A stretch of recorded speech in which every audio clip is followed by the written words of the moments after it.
Hola, muy buenas noches. Bienvenidos a ya su programa Hablemos de Historia. Me acompaña mi amigo y colega Adoné Madrigal. Muy amable Pablo, muchísimas gracias a todos, amigas y amigos, y qué bueno tenerlos nuevamente acá. Hoy tenemos un programa muy especial. Vamos a hablar sobre la famosa o llamada provincia del Ayote, por lo que por lo menos aconteció allá a inicios del siglo pasado con respecto a aquella labor o aquel trabajo que se hizo para lograr que San Ramón se convirtiera en provincia. Bueno, pero es que no era solamente San Ramón, realmente era Palmares, un territorio más grande, abarcaba 4 cantones. Eran Palmares, Salcedo, San Ramón y San Carlos. Entonces era bastante grande o extenso el terreno que iba a abarcar esa provincia. Y bueno, recuerdo que en alguna parte he leído que Palmares hubiera sido el cantón número 2. El cantón segundo de la provincia de San Ramón, que por cierto anoche por otra situación estuve conversando con don Paul Brenes, muy reconocido historiador ramonense. Claro.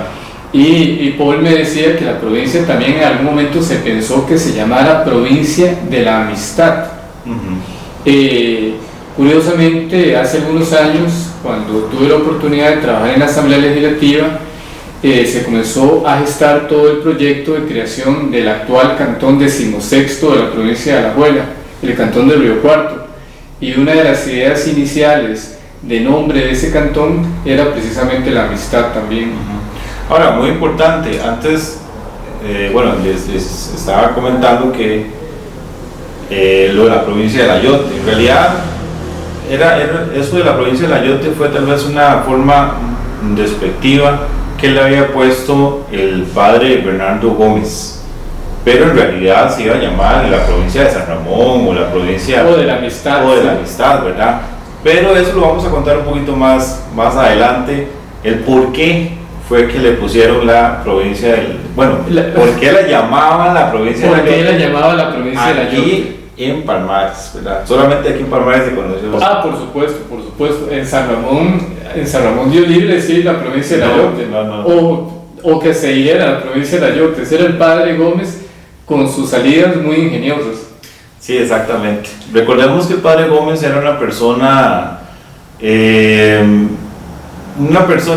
que tenía mucho, vamos a ver, todo el pueblo de Palmares seguía bastante lo que era la religión católica y a los curas en aquel tiempo, pero el padre Gómez tenía muchísima autoridad también, porque el padre Gómez, se metía no solamente en la parte religiosa, sino en la parte de educación, en la parte política, en la parte, en todo lo que tenía que ver con asuntos relacionados a Palmares y en el desarrollo del cantón. Entonces era una persona que tenía bastante peso en las decisiones y en todo lo que se decía o se movía aquí en el cantón. Y aparte de eso, y como lo hemos comentado en otros programas, el padre era un hombre extremadamente culto. Había estudiado en el Pontificio Colegio Pío Latinoamericano en Roma. No solamente conocía de teología, de filosofía, sino que también conocía de arquitectura, conocía de historia y le gustaba de todos modos la polémica. Él era un tipo para polemizar y fue un personaje que, como se decía de otros personajes importantes de la historia de Costa Rica, como don Ricardo Jiménez Eramuno, fue genio y figura hasta la sepultura, pero literalmente genio y figura hasta la sepultura. Pero en fin, de sus cosas más interesantes en Palmares, aparte de la construcción del templo, que lo hemos referido en muchas ocasiones, está precisamente su intervención en las disputas políticas como esta que se dio exactamente hace 105 años, porque precisamente la razón del programa de esta semana es porque el 19 de noviembre, o sea, mañana, Exactamente, se cumplen 105 años desde ese plebiscito, donde ya más adelante veremos cuáles fueron los resultados, pero el padre se opuso rotundamente a que se creara la provincia que él despectivamente llamaba provincia del Ayote. Y por cierto, nada más un comercial, a partir de ahora vamos a seguir transmitiendo los programas los jueves a las 8 de la noche, para que estén atentos, ¿verdad? Sí, sí, correcto. Hemos recibido varias sugerencias de las personas que tan amablemente nos siguen y nos han pedido que por favor sea los jueves, porque los viernes son días un poco más familiares. Sí, más atareados, a veces quieren salir a comerse algo, ¿verdad? O distraerse, y tal vez no están en la casa, entonces, aunque ahí les va a quedar el programa grabado. Igualmente el programa queda grabado para que lo puedan ver cuando guste. Sin embargo, como a muchas personas les gusta vernos en vivo y a todo color, como dicen, entonces, para que nos sigan, pues ahí vamos a seguir los jueves a las 8 de la noche, igual por los mismos medios en redes sociales. Perfecto. Comencemos entonces, Pablo. Vamos a ver. Tal vez antes de empezar, y esto tiene mucho que ver con el tema, no sé si tenés algún dato de cómo fue que se fraguó la idea de hacer una provincia en San Ramón. Realmente con exactitud no tengo ese dato, pero comencemos un poco hacia atrás. Okay. Por cosas del destino o por cosas de la historia, San Ramón terminó convirtiéndose en la principal localidad de esta zona del país. De hecho, todavía sigue siendo el centro comercial, por antonomasia, por comercial, y por muchas otras razones de Occidente. Inclusive creo que más que Grecia, ¿verdad? Incluso más que Grecia. Y entonces eso es algo indudable. En San Ramón también algo que es muy importante que lo conozcamos es de que durante muchos años fue zona de destierro.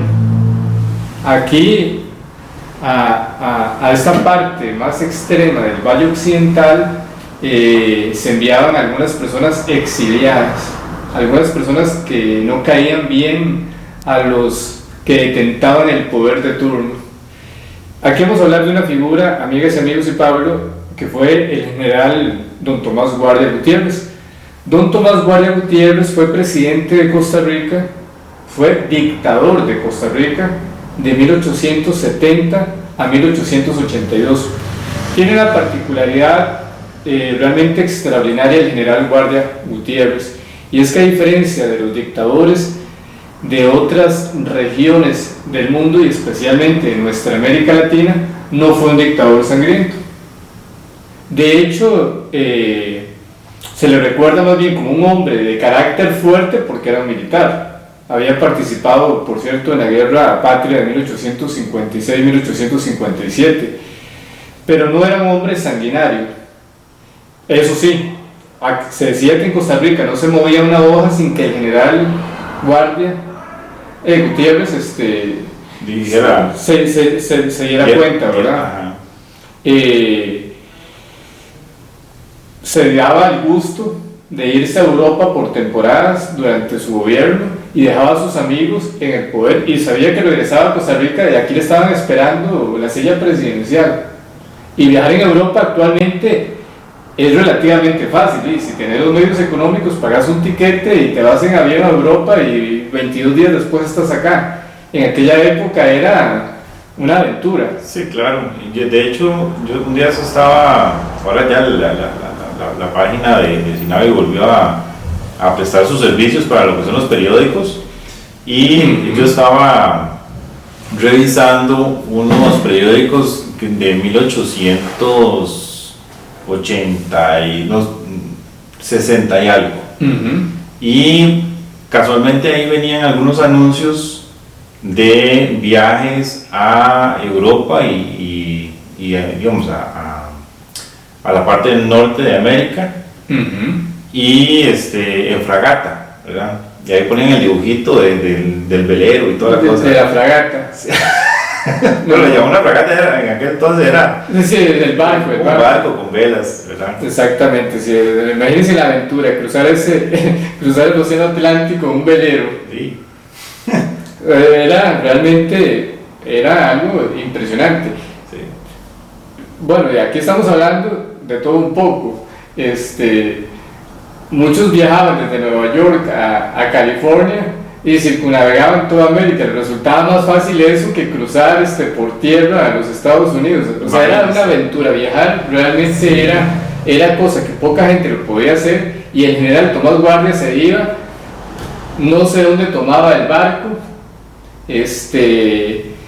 cruzaba el Atlántico, no sé cuánto tardaban, qué sé yo, 3 semanas, un mes, para llegar a Europa, otro mes de regreso, y por supuesto que no iba a ir un mes en barco para estar 3 días en Europa. No. Se quedaba ya sus 6 meses, 3 meses, 4 meses. Posiblemente. Y entonces ahí dejaban el poder a sus colaboradores cercanos, como don Aniceto Esquivel Sáenz, don Bruno Carranza Ramírez, y ellos eran los que se encargaban del poder. Y cuando él regresaba, ahí estaba la silla presidencial disponible para el general Guardia. Por cierto, Aniceto fue presidente, ¿verdad? Sí, fueron presidentes provisionales de Costa Rica, precisamente durante ese periodo del general Tomás Guardia Gutiérrez.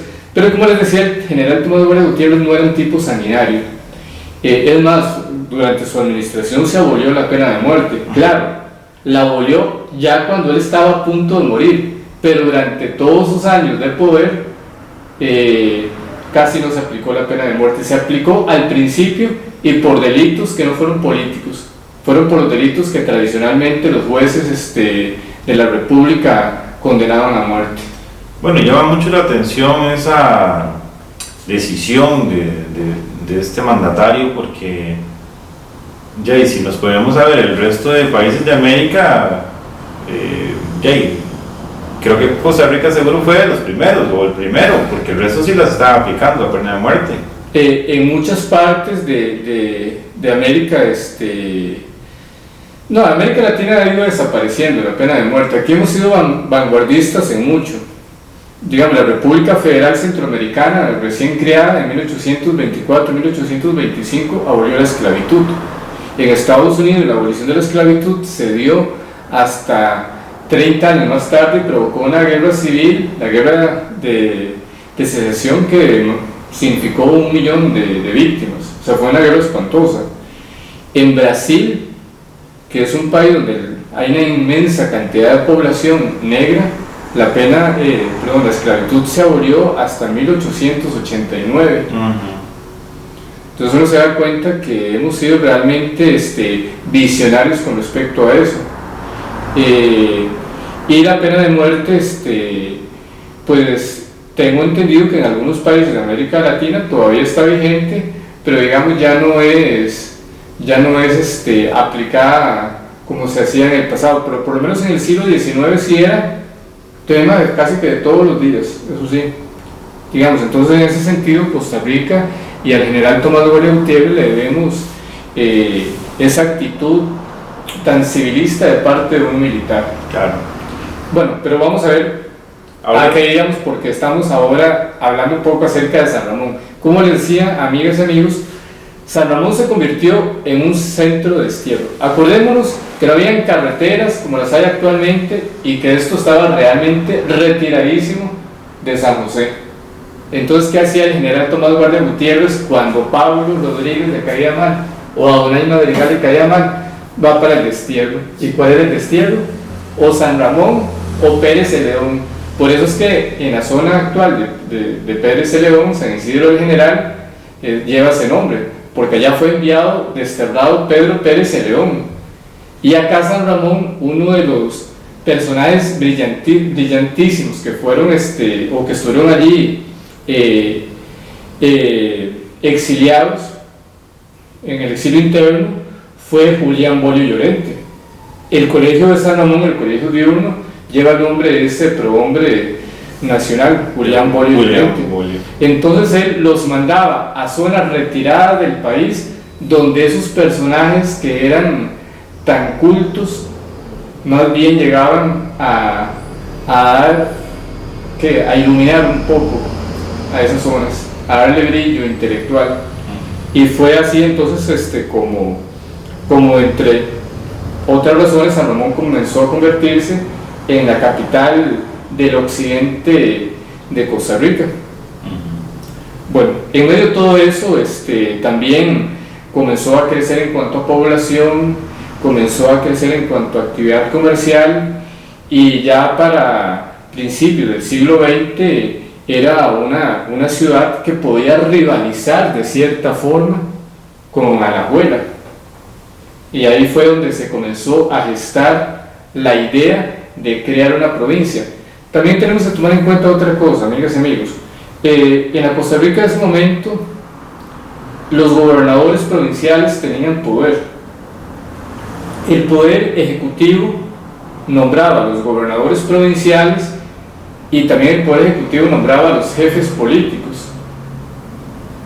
O sea, todos eran subalternos, por así decirlo, de la Secretaría de Gobernación, y por supuesto que esta a su vez de la Presidencia de la República, pero tenían una función.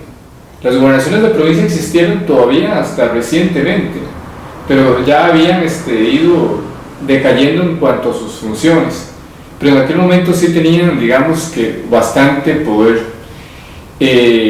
Bueno, San Ramón comenzó a rivalizar entonces con la provincia de Alajuela, y San Ramón decía, pero aquí tenemos suficiente población, tenemos suficiente desarrollo económico, social, material, y podemos unirnos con otros cantones cercanos y crear una nueva provincia. De todos modos, la provincia de Alajuela es una provincia grande, es la segunda provincia más extensa de Costa Rica. Y cuando eso creo que no existía la provincia de Limón, me corriges, la provincia de Limón y... La que no existía era la de Limón, ya la de Punta Arenas sí existía. Cuando eso sí existía. Sí, correcto, sí. Limón era una comarca, sí, pero la de Punta Arenas sí ya existía a principios del siglo XX. Pero en fin, entonces así fue como comenzaron los ramonenses a pensar en la idea de crear una provincia. Y aquí es donde vamos a hablar también acerca de esas figuras prominentes que tuvo San Ramón. San Ramón comenzó dentro de su desarrollo a traer una migración muy importante, incluso más allá de Costa Rica. Fue como llegaron los Orlich a San Ramón, una familia de origen croata. Y los Figueres. Los Figueres posteriormente, sí, claro, que eran españoles catalanes. Pero antes que los Figueres, a San Ramón llegaron los Orlich. Como les decía, son una familia de origen croata. Por allí en alguna parte me acuerdo de algún artículo escrito por algún croata residente en Costa Rica o alguien de origen croata que indica que los Orlich llegaron acá hacia 1873, 1874. Uno de ellos se estableció en Cartago y posteriormente se trasladó hasta San Ramón. La razón por la cual, la verdad es que lo desconozco. El asunto está en que el hombre, aunque era de condición humilde, en muy poco tiempo progresó. En muy poco tiempo se convirtió en una persona importante en la comunidad, sobre todo dedicado a la actividad cafetalera. Por eso es de que en Palmares nos encontramos todavía el nombre de F.J. Orlich, que es uno de los descendientes de esa familia, en la parte comercial de algunos beneficios de café, aunque ya no necesariamente esas empresas pertenecen a la familia. Pero digamos, el nombre comercial se mantiene y probablemente se va a mantener por siempre porque todo el mundo los relaciona con ellos.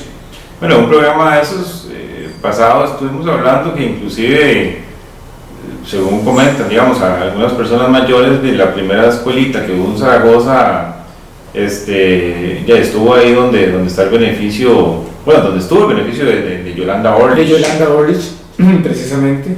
¿Verdad? Ahí estuvo como en un pequeño centro educativo, que era una pequeña aula. Correcto. El papá del expresidente, don Francisco José Orlich Bolmarcich, se llamaba José Ricardo Orlich Zamora. un hermano de él, Nicolás Orlich Zamora, a principios del siglo XX, fue electo varias veces diputado. Fue precisamente quien propuso el proyecto de la creación de la provincia de San Ramón, o de la provincia de la Amistad, o de la creación de la nueva provincia segregada de Alajuela. Un tío de don Chico Orlich fue el que propuso esa segregación. Es correcto, sí. Y voy aquí a permitirme, amigas y amigos, leer un poco de los documentos que hemos ido recopilando a lo largo de muchos años. Estos son copias de documentos originales que se encuentran en los archivos de la Asamblea Legislativa. Entonces, son documentos completamente fidedignos. Acá es un decreto de la administración de don Alfredo González Flores, que dice lo siguiente: por ejecutivo número 4, Alfredo González Flores. Permítame nada más que voy a quitarme los lentes porque yo veo bien de cerca, pero no veo bien de lejos. Dice: visto el acuerdo legislativo de fecha 9 de agosto por el cual se excita al Poder Ejecutivo para que convoque a plebiscito a fin de conocer la voluntad de los respectivos vecindarios en cuanto al proyecto que tiende a erigir en provincia los cantones de San Ramón, Palmares, San Carlos y Alfaro Ruiz, decreta. Entonces vamos a ir por partes. El 9 de agosto fue presentado en el Congreso el proyecto por parte del diputado Nicolás Orlich Zamora, que aquí no lo menciona, pero en otros documentos sí lo tenemos. ¿Quién fue el que lo presentó? Una vez que fue presentado, entonces el Congreso acogió la propuesta y la trasladó al Poder Ejecutivo para que el Poder Ejecutivo la pusiera en marcha, o sea, la ejecutara, como su nombre lo indica, es el Poder Ejecutivo. Y por eso fue que surgió este decreto, que vamos a irlo analizando por partes, porque es sumamente interesante todo lo que contiene y del cual podemos extrapolar un montón de información que va a resultar sumamente interesante para todo esto, para terminar hablando un poco acerca de las cucurbitaceas o de los ayotes. Ok, en el artículo primero dice: convócase a plebiscito a los ciudadanos costarricenses domiciliados en los cantones de San Ramón, Palmares, San Carlos y Alfaro Ruiz, a fin de que en juntas populares que se verificarán con arreglo a las disposiciones siguientes manifiesten en votación pública ante las respectivas juntas electorales que se dirán su voluntad de continuar bajo la jurisdicción de la provincia de Alajuela o de segregarse de ella para formar la provincia en proyecto. Aquí hay algo muy importante, y es que indica que la votación se hará de manera no secreta, sino que se manifestará públicamente. O sea, era presentarse ante la Junta y decir, como más adelante veremos, voto por San Ramón o voto por Alajuela. Que eso es muy interesante, ¿verdad? Sí. Eso también se presta para...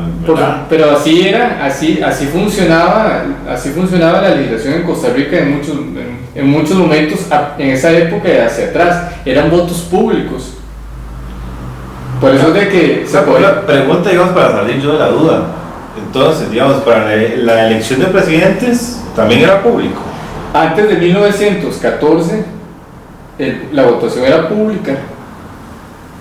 Fue puñilla y entonces, imagínate, si le tenían un revólver o amenazado ahí de que le iban a hacer algo, le iban a quitar una propiedad o lo que sea.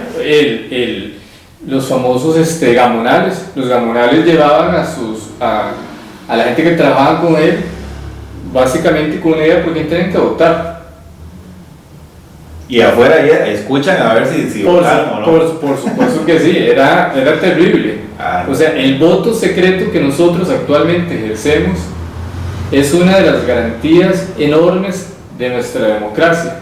Pero el voto secreto, ¿a partir de cuándo entonces? El voto es secreto a partir de 1914 en adelante, aunque todavía esta votación que fue plebiscitaria, que no fue una votación nacional, todavía era un voto público. Okay. Pero eso es muy interesante.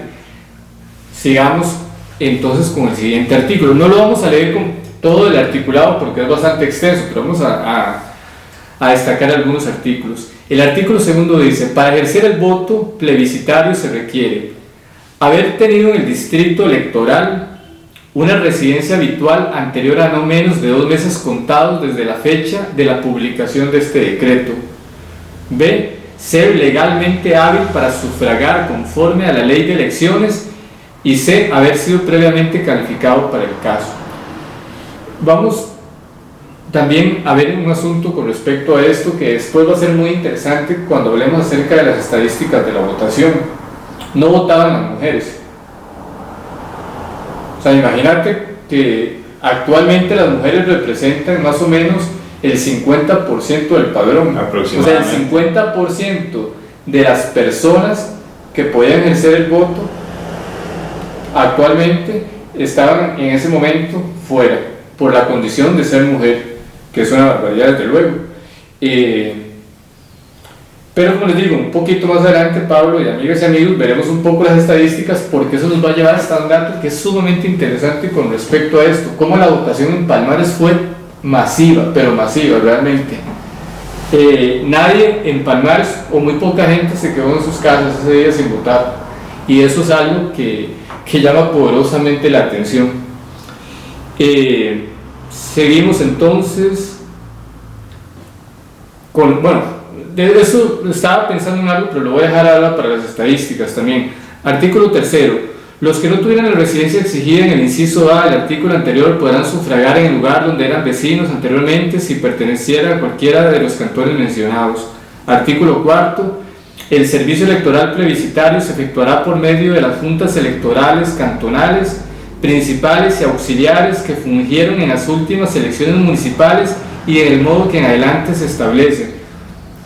Se iban a utilizar las mismas juntas electorales que se utilizaron en las últimas elecciones municipales antes de 1916, o sea, en las de 1914 que hubo elecciones municipales.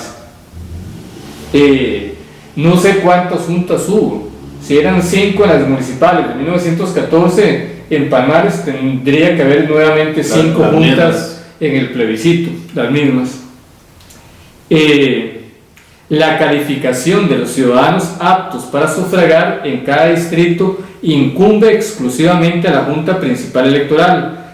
La hará esta tomando por base las listas de sufragantes que sirvieron en las elecciones municipales dichas.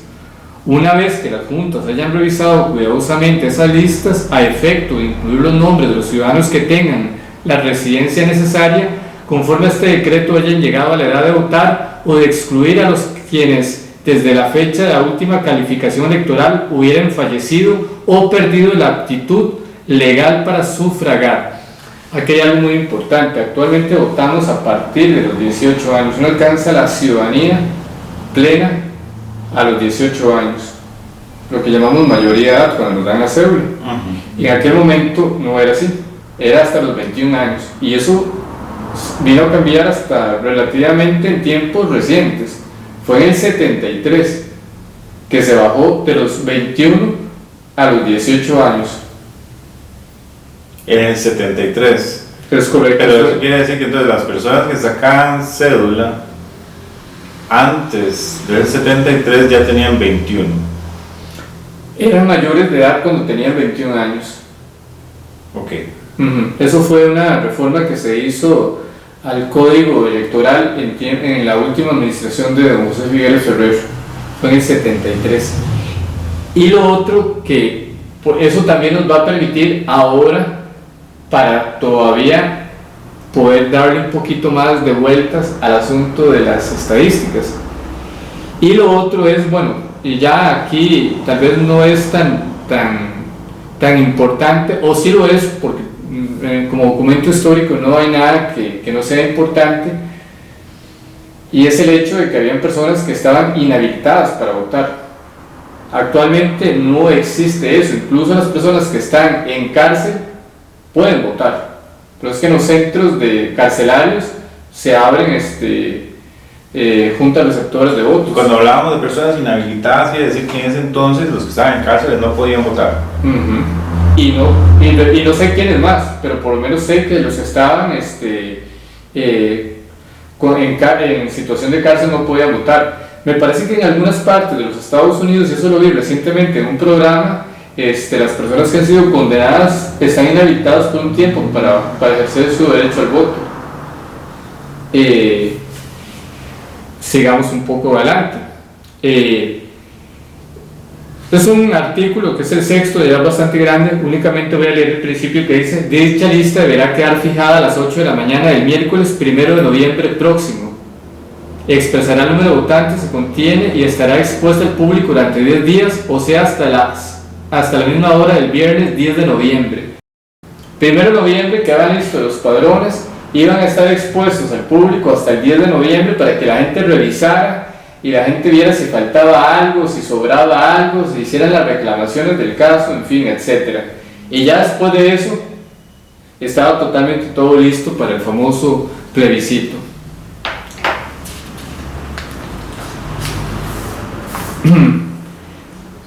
Me voy a brincar una serie de artículos y paso al artículo 15. Dice: cada sufragante debe emitir su voto en comparecencia personal ante la Junta que le corresponda, manifestando que desea pertenecer a tal o cual jurisdicción, expresión que para mayor claridad y precisión podrá consignarse así: vota por Alajuela o vota por San Ramón.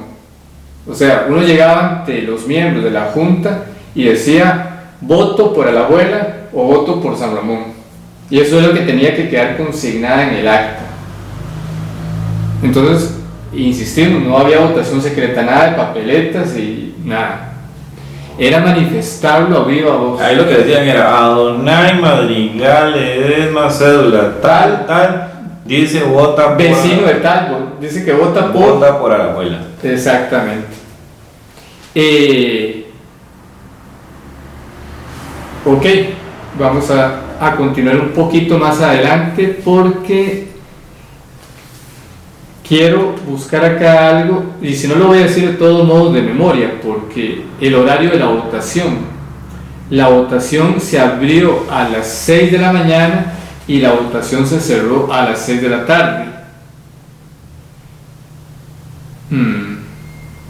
Pero tal vez devolviéndome un poco, Pablo y amigas y amigos, dicen en el artículo 17: las agrupaciones que sustentan una u otra causa, no los partidos políticos, porque era un plebiscito, o sea, quienes estuvieran a favor o en contra, las agrupaciones que sustentan una u otra causa podrán fiscalizar todas las operaciones electorales por medio de delegados debidamente acreditados por el presidente de los respectivos comités, con las atribuciones que determina el artículo 102 de la ley electoral vigente en aquel momento. Y aquí, bueno, ya acabo de encontrar específicamente el dato y realmente lo estaba consignando mal, por eso es que quería leerlo para que no me fallara la memoria. Dice: las votaciones se efectuarán simultáneamente en todos los cantones el domingo 19 de noviembre desde las 7 de la mañana hasta las 5 de la tarde. No era de 6 a 6, sino de 7 de la mañana a 5 de la tarde.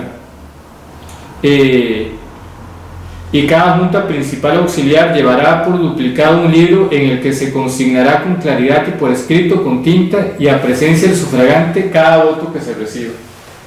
Eso sí es un dato que es muy importante.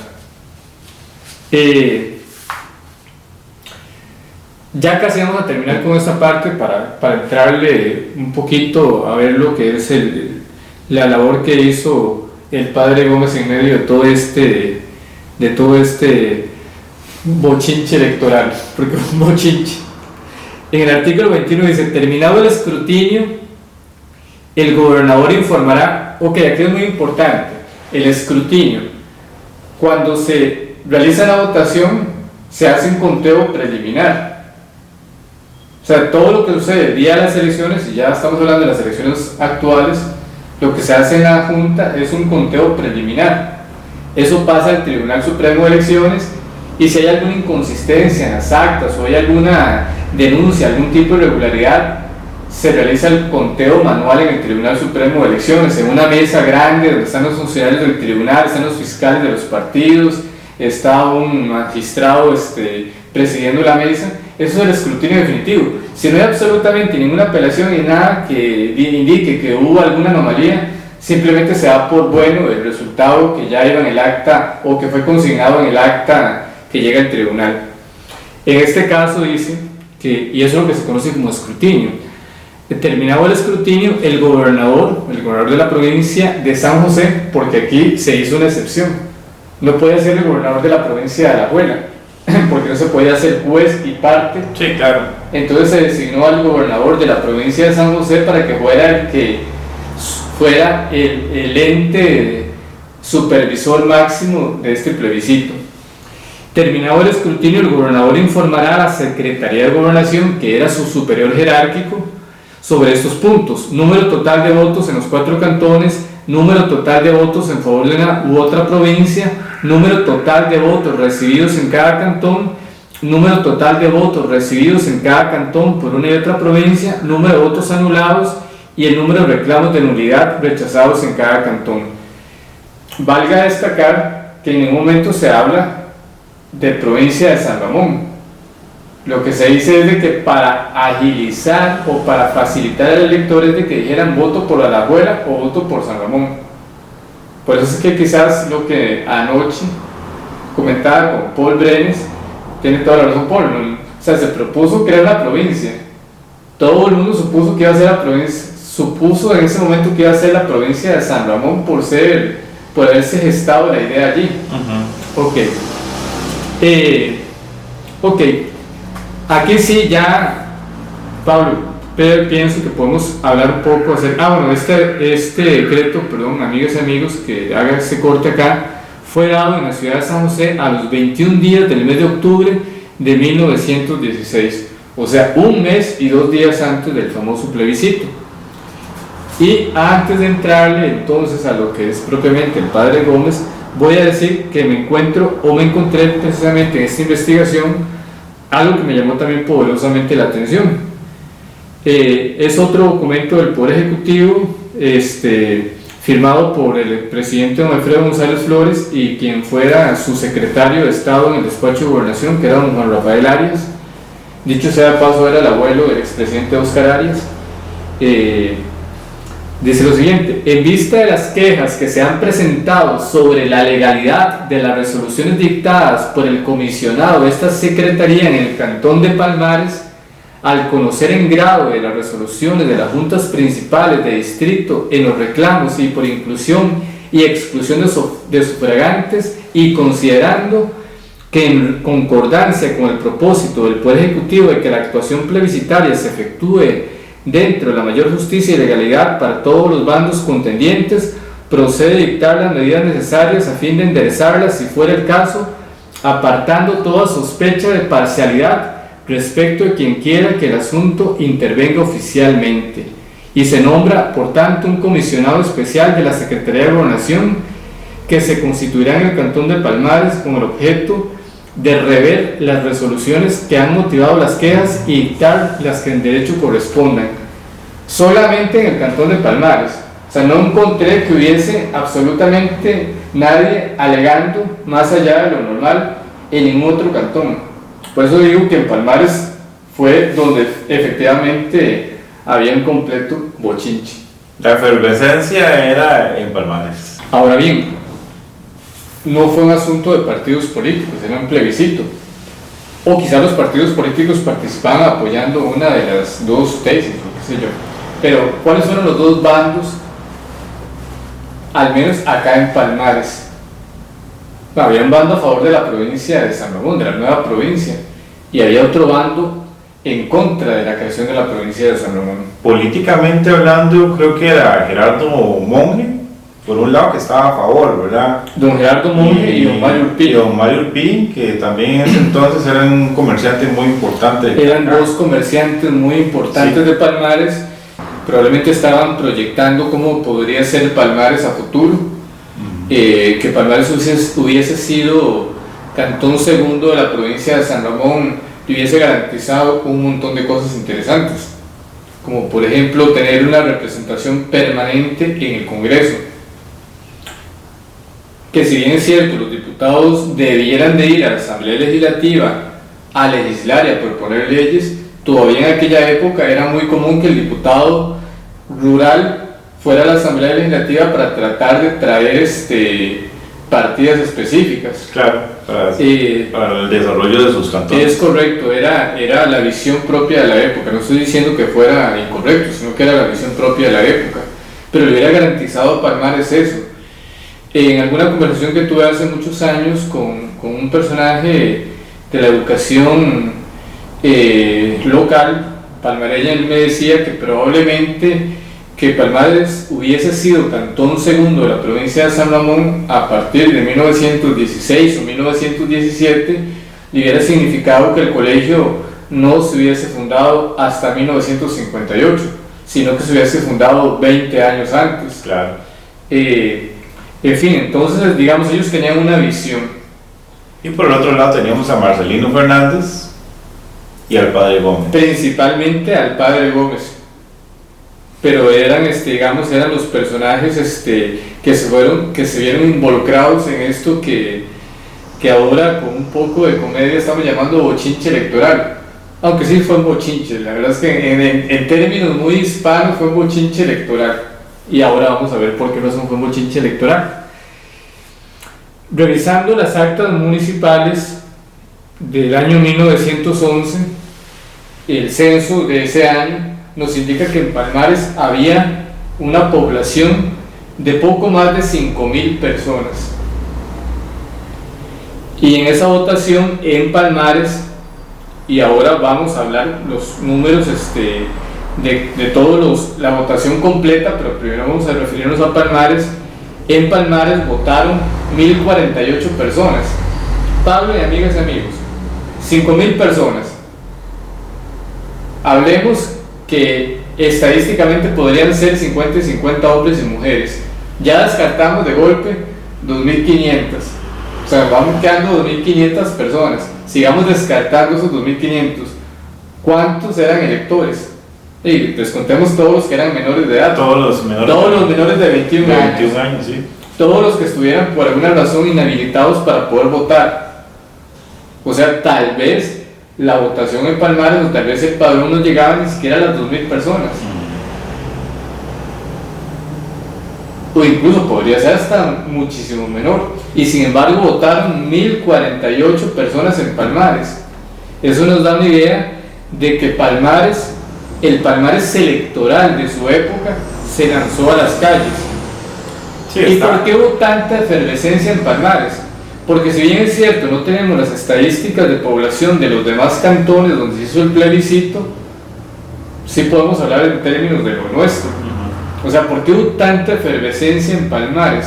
Y tiene que ver con algo que antes mencionaste vos, y es la figura del padre Gómez. Si el padre Gómez no se hubiese metido en todo esto, amigas y amigos, la votación probablemente lo hubiera ganado San Ramón. Posiblemente que sí. Sin embargo, el resultado creo que hubiera sido el mismo. En el sentido de que, bueno, también de que igual sí, es válido la provincia de San Ramón no es válido lo que estás diciendo, porque había muchas enemistades por otro lado, pero es interesante ver cómo el padre Gómez de verdad se metió. No sabemos la razón exacta, por lo menos yo no la conozco, por la cual el hombre le tenía tantísima tirria a San Ramón. Sí, yo tampoco. De hecho, yo he tratado de informarme bastante de eso. He leído varios artículos sobre el tema, pero no he encontrado todavía algún historiador o alguien que me diga por qué el padre Gómez estaba en contra de que esta región se convirtiera en provincia. O cuáles eran los intereses que tenían a la abuela. También. Porque perfectamente puede ser que tuviera algún tipo de interés particular en Alajuela. Estamos meramente especulando, no estamos tampoco hablando mal del padre Gómez, simplemente estamos diciendo que él no quería a San Ramón.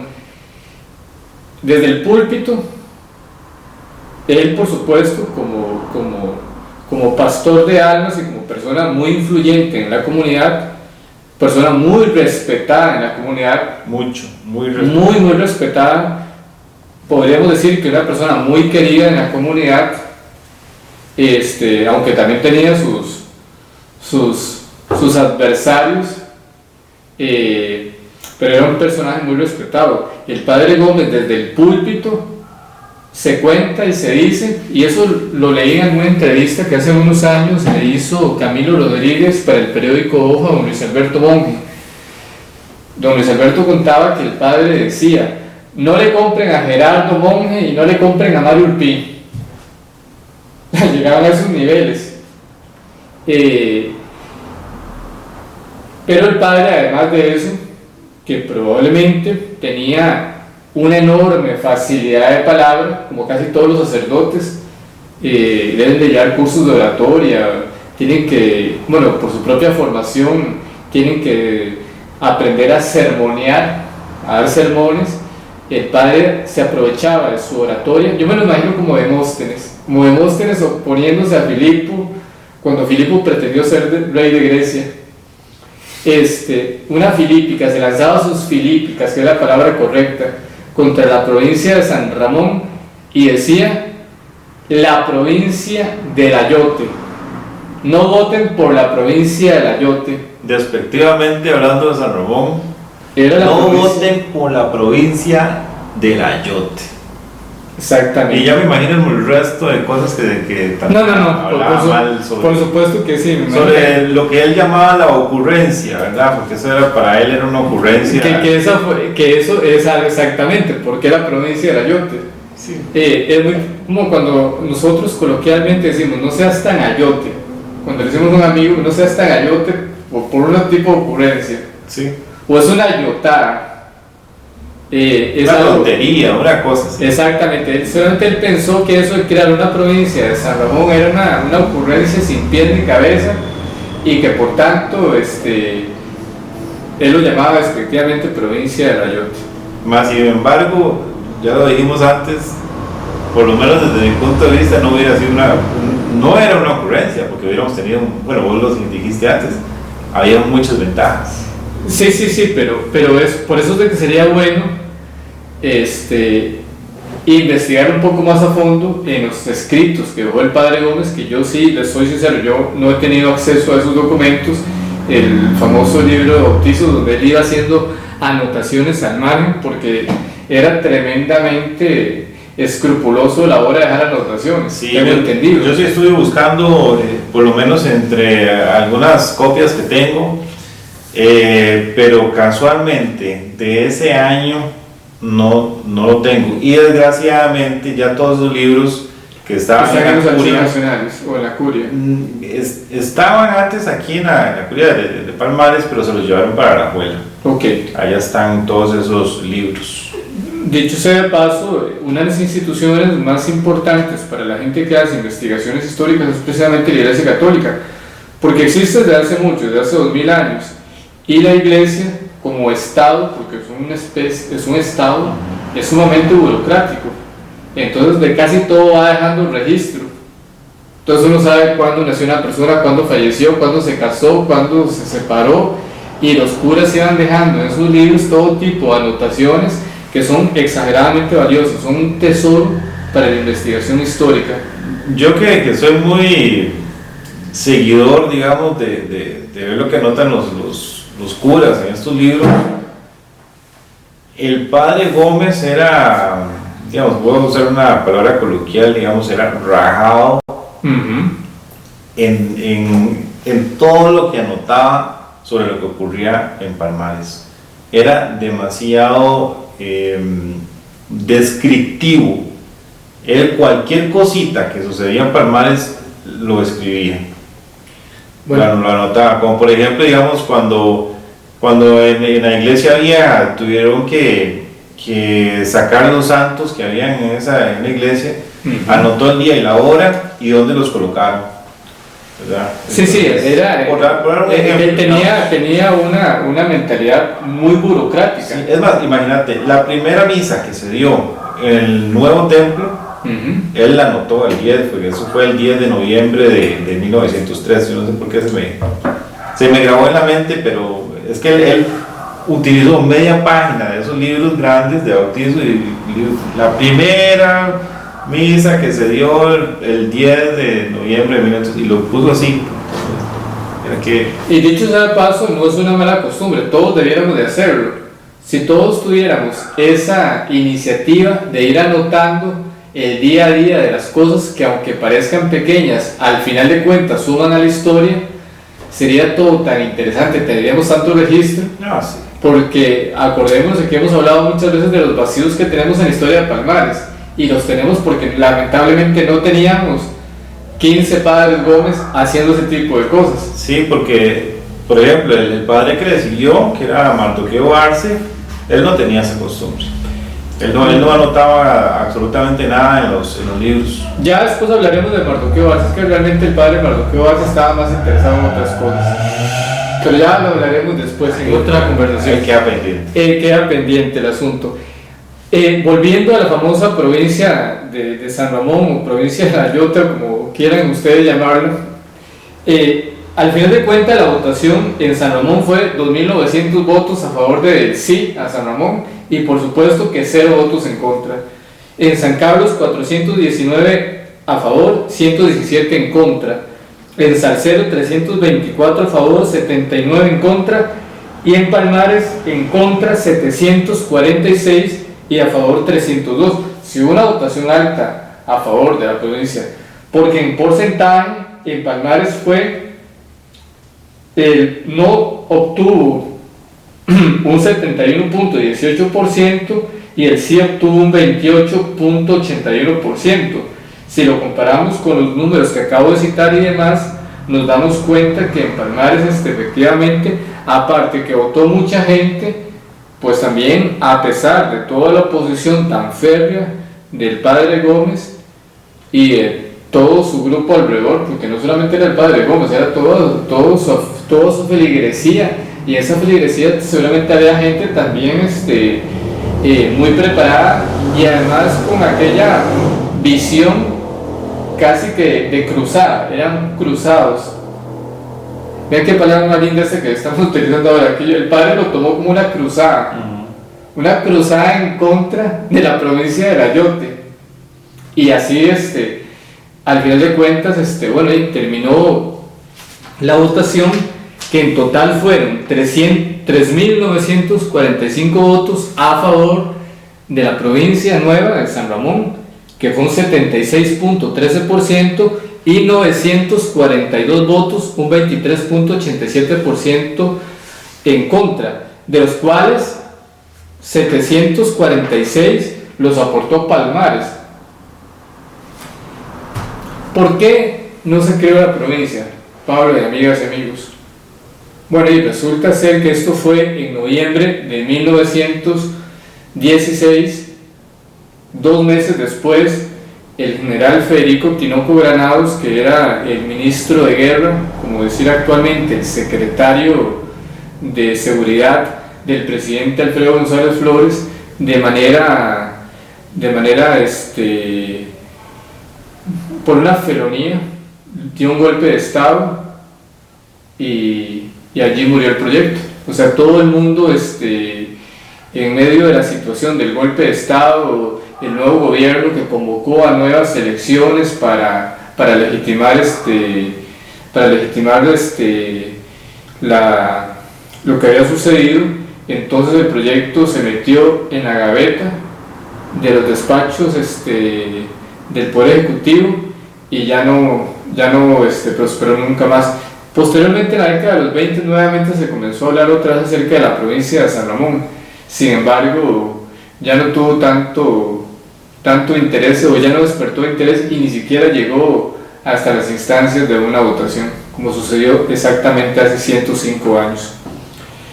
Hay otra cosa también, y eso lo comentamos en algún otro programa que tuvimos, otra de las razones por las cuales, y esa es también muy especulativo y me parece que es menos cierta, pero también es interesante, pero lo vamos a mencionar porque es interesante. Otra gente dice que fue la provincia de La Yote, porque La Yote, que todos lo conocemos, es una planta cucurbitácea, es una planta rastrera y trepadora. O sea, si uno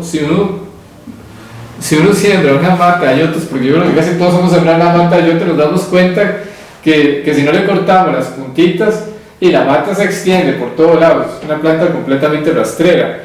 Y si la mata en su camino a arrastrarse se se encuentra una estructura, inmediatamente comienza a enroscarse, a subir por todos lados.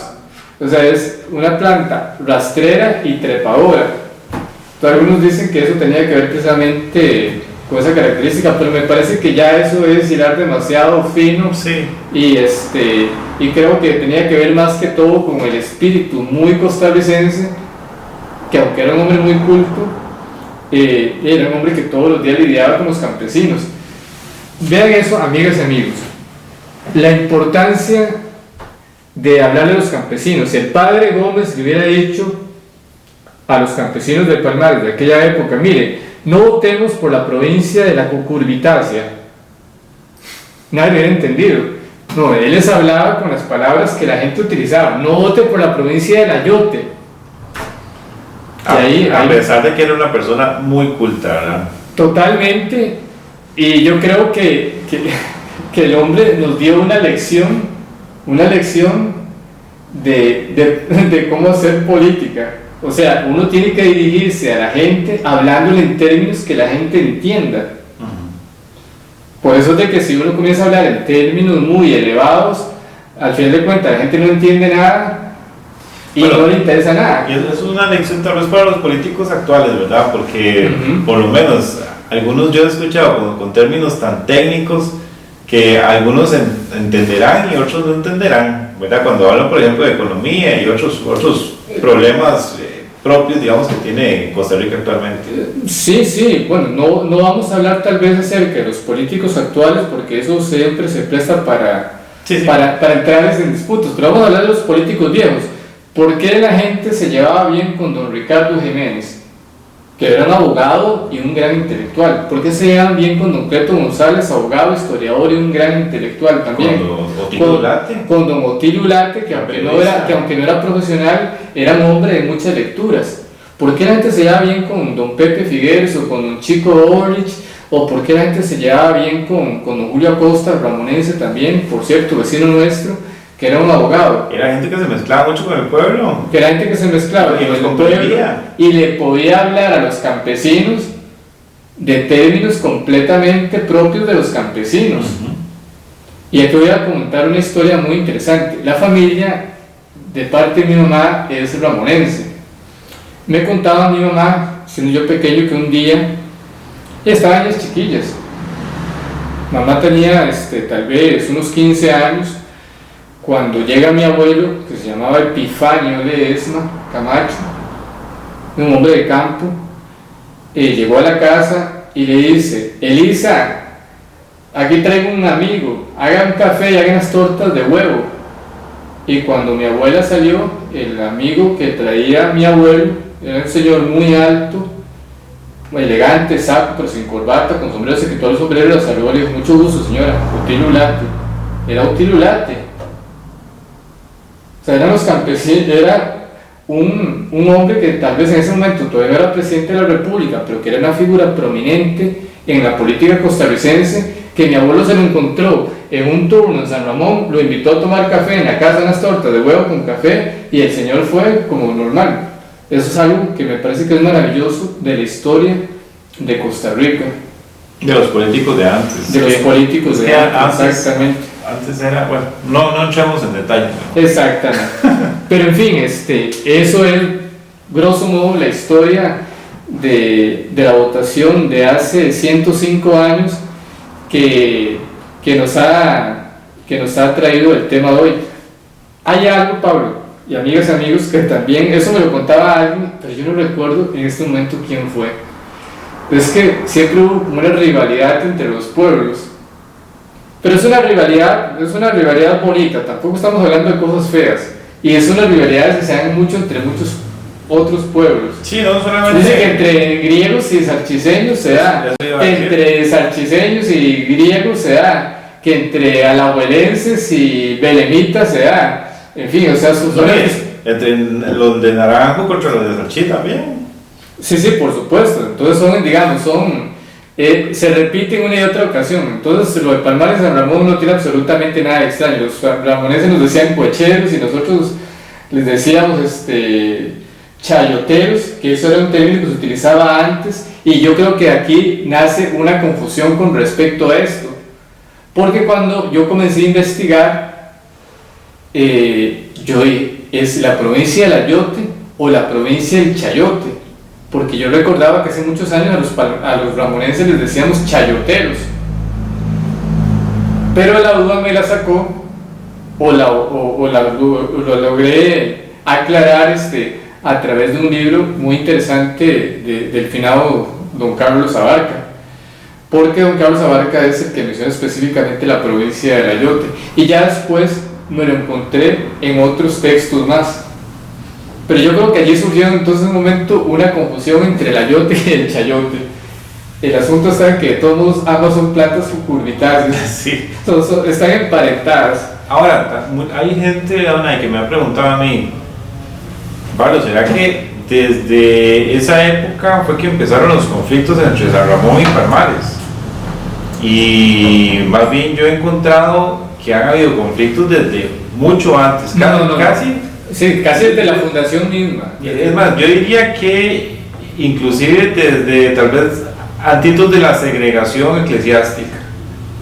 Antes de la segregación eclesiástica, y la segregación eclesiástica en 1866 fue lo que terminó de derramar fue la gota que derramó el vaso de agua. Correcto. ¿Por qué razón? Porque ya los palmareños tenían su propia iglesia, su propia filial de la parroquia, y ya no tenían que contribuir económicamente para la construcción del templo que se estaba haciendo en San Ramón. Entonces ya ahí comenzó ese tipo de roces, de roce, de insidia.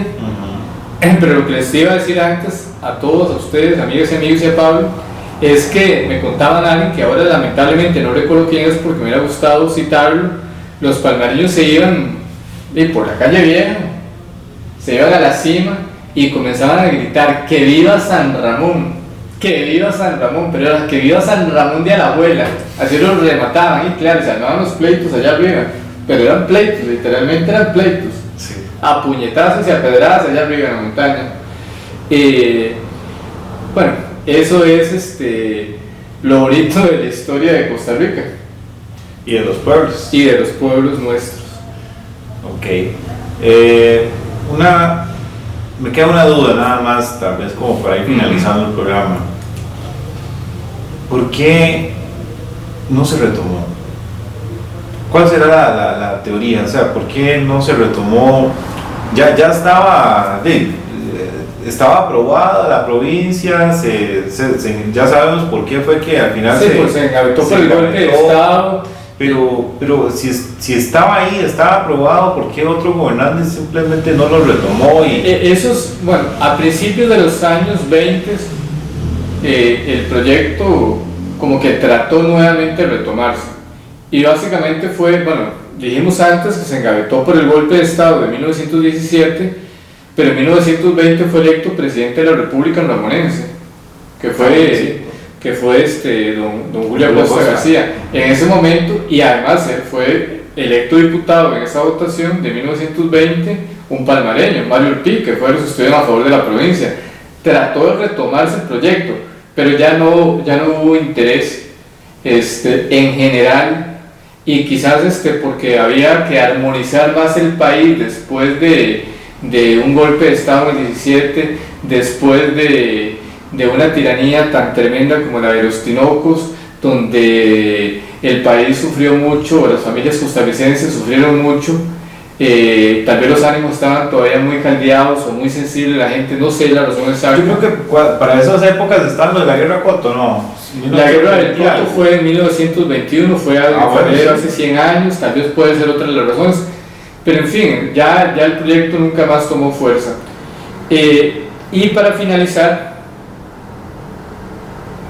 ¿qué pasó con el padre Gómez y qué pasó con Palmares después de esa jornada histórica del 19 de noviembre de 1916? Bueno, primero que todo en Alajuela aquello fue un jolgorio. Una algarabía, ya me imagino la felicidad de todos. Claro, una algarabía. Al padre Gómez lo declararon huésped de honor, cosa que únicamente lo habían hecho anteriormente con Tomás Guardia Gutiérrez. Nombraron un padre al frente del hospital San Rafael de Alajuela, que era un cuadrante donde a principios del siglo XX la municipalidad había mandado a quemar varias casas porque se había dado un brote de una epidemia de cólera. Habían quemado varias casas, entonces había quedado un lote vacío, y en ese lote vacío hicieron al frente del antiguo Hospital San Rafael de la Alajuela, hicieron el Parque Palmares, que está ubicado a 300 metros del estadio Alejandro Morera Soto. Por cierto, es un parque muy bonito ahí para los que no lo conocen y quieran ir a visitarlo y conocerlo. Pues. Yo hace tal vez tiempo no paso por ahí. Me contaba un día esos alguien que hicieron un monumento a Alejandro Morera Soto, que me interesaría ir a conocerlo en este parque. Dicho sea de paso, yo no soy liguista, soy sapricista, pero como historia pues me resulta muy interesante todo. Por supuesto. No tengo ningún problema con respecto a eso. Aparte que esa zona de Alajuela también me recuerda a uno de mis libros preferidos de Costa Rica. ¿Se acuerdan de Marco Ramírez? Claro. Nací en el llano de Alajuela en 1909, así comienza. Esa es la zona del llano de Alajuela. Y entonces es interesante desde muchos puntos de vista. ¿Sabes qué me gusta mucho? A mí, por lo menos lo que son los alrededores de este parque, hay muchas casas de madera todavía. Se conservan muchas casas de madera por ahí. Para que pongan atención. Sí, y por supuesto que el hospital antiguo. Bueno, sí. El hospital antiguo es un edificio de finales del siglo XIX que es de una arquitectura bellísima también. Entonces, amigas y amigos de Palmares, cuando estén en la cabecera de nuestra provincia, y amigas y amigos de la Alajuela que nos vean, sepan que ese parque se llama así en honor a este cantón de Palmares que fue tan leal que en contra de todos los resultados votó a favor de la provincia de Alajuela. Así es, y posiblemente el padre Gómez lo festejó a lo grande, me imagino también, porque sí. ¿verdad? Bueno, festejó a lo grande que no se hizo provincia. Me imagino que en su momento estuvo muy preocupado cuando los resultados dieron en contra de lo que él quería, ¿verdad? Yo me imagino que esa noche o los días siguientes, porque tampoco es que los datos corrieron tan rápido en la época, pero los días siguientes supongo que sería interesante ver si hay anotaciones de eso. Supongo que el padre tuvo que haber pasado estresadísimo. Entonces pasó muy estresado porque su proyecto o su idea se le estaba saliendo de las manos. El padre en 1917, el 1 de abril, meses después, fue electo diputado. Ahora, ¿qué te parece si ahora vamos a nuestro espacio de la curiosidad de la semana? Que por cierto, ahora vamos a ver un pequeño documental sobre la historia de la parroquia de Palmares, elaborado por nuestro amigo Tomás Rodríguez. A él muchísimas gracias por la elaboración de este trabajo audiovisual y bueno, los invitamos a que se queden allá en casa mirando este pequeño documental que dura, creo que son como 5 minutos más o menos, así que ojalá que lo disfruten.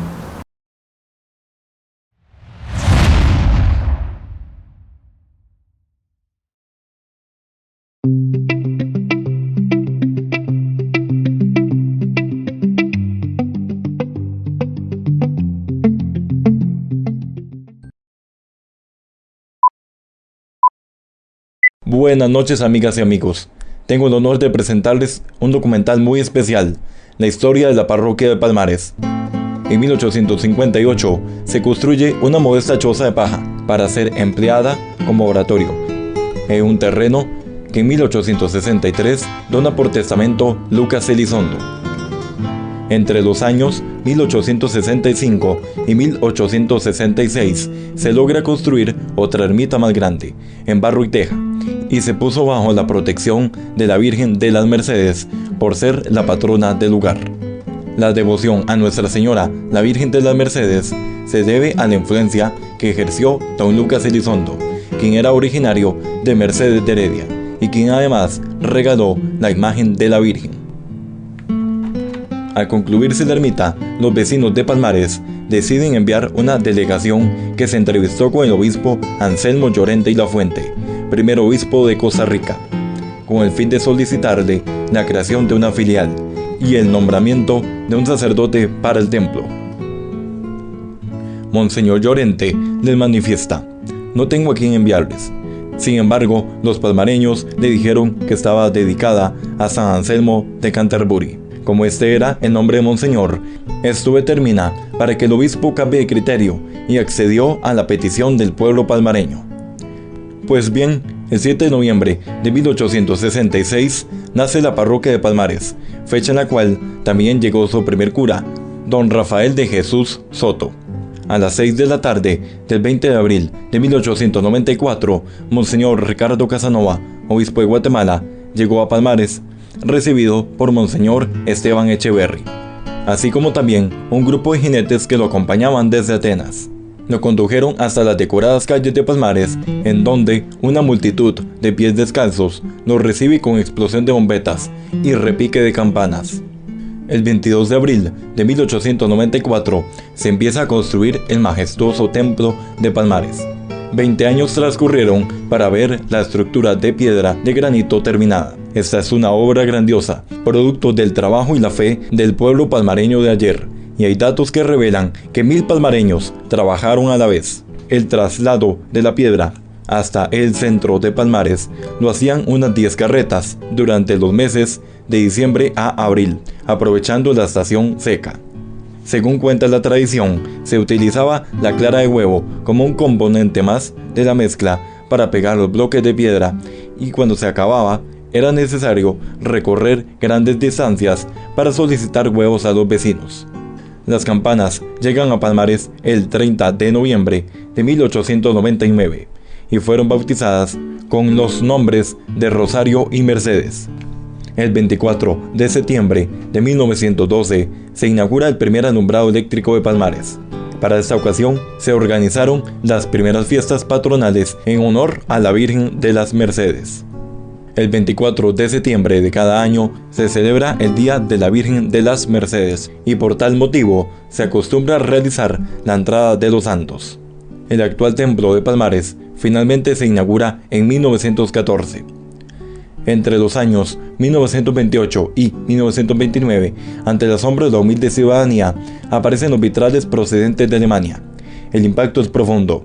Las portentosas obras de arte de cristal pintado, engarzadas en plomo, estaban más allá de la imaginación de un pueblo descalzo y absorto en las tareas de labranza.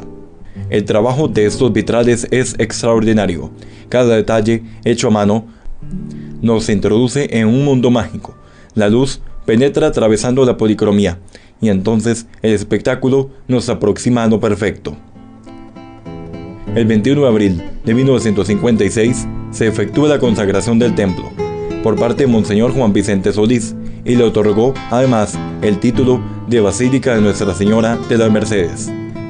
Se puede afirmar que la parroquia de Palmares es un hermoso testimonio del esfuerzo y la fe del pueblo palmareño, que a lo largo de un siglo ha luchado por progresar y mantener en perfecto estado un inmueble que hoy se constituye en el legado que nos dejaron nuestros antepasados.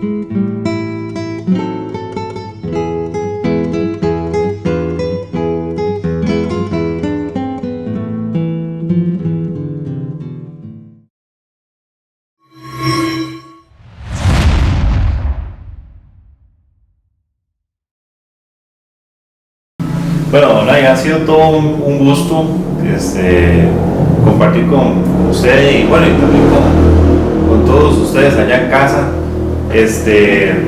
Queríamos presentarles nuestro portal, que como ya estamos a vísperas de diciembre, ¿verdad? Hoy ya estamos 18 de noviembre, entonces decidimos decorar un poquito ya con estos aires festivos de Navidad y bueno. Y en enero tenemos que hacer el rezo del niño. Por supuesto. Eso no puede faltar jamás. Bueno, quería aprovechar para saludar a algunas personas que están por ahí conectadas y que siempre nos acompañan al programa. Ana Cecilia Álvarez, muchísimas gracias Ana Cecilia, gran amiga. Ana Cecilia Álvarez Cabezas, claro, sí, gran amiga. Sí, Giselle Monge, que todos los días está conectada con nosotros. Desde Canadá. Desde Canadá. que por cierto, tenemos que hacer un programa con ella. Estamos pendientes. Estamos pendientes con Giselle. Giselle, un abrazo enorme hasta Canadá. Y estamos pendientes porque, bueno, hoy hablamos de tu abuelo. Sí, y casi siempre tocamos el tema de su abuelo, Giselle. Entonces, queremos un día de estos entrevistarla, ¿verdad? Sería muy bonito y muy agradable para nosotros.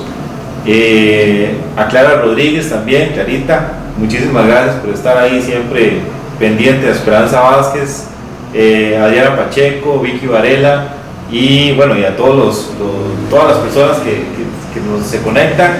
Y quiero también, Pablo, aprovechar ya, esta es mi última intervención, a mis vecinas de la Cooperativa Femenina Santa Fe, que ya todos los días me pegan y grito, ahora y cuándo sale el próximo programa, y de qué van a hablar, y qué bonito el programa. De verdad, muchas gracias a las muchachas de la Cooperativa Femenina Santa Fe, que es una entidad con una historia muy interesante en Palmares, de la cual en algún momento hablaremos del movimiento cooperativo, que es tan importante, y ellas tienen casi 40 años de estar constituidas en una cooperativa realmente, o sea, que es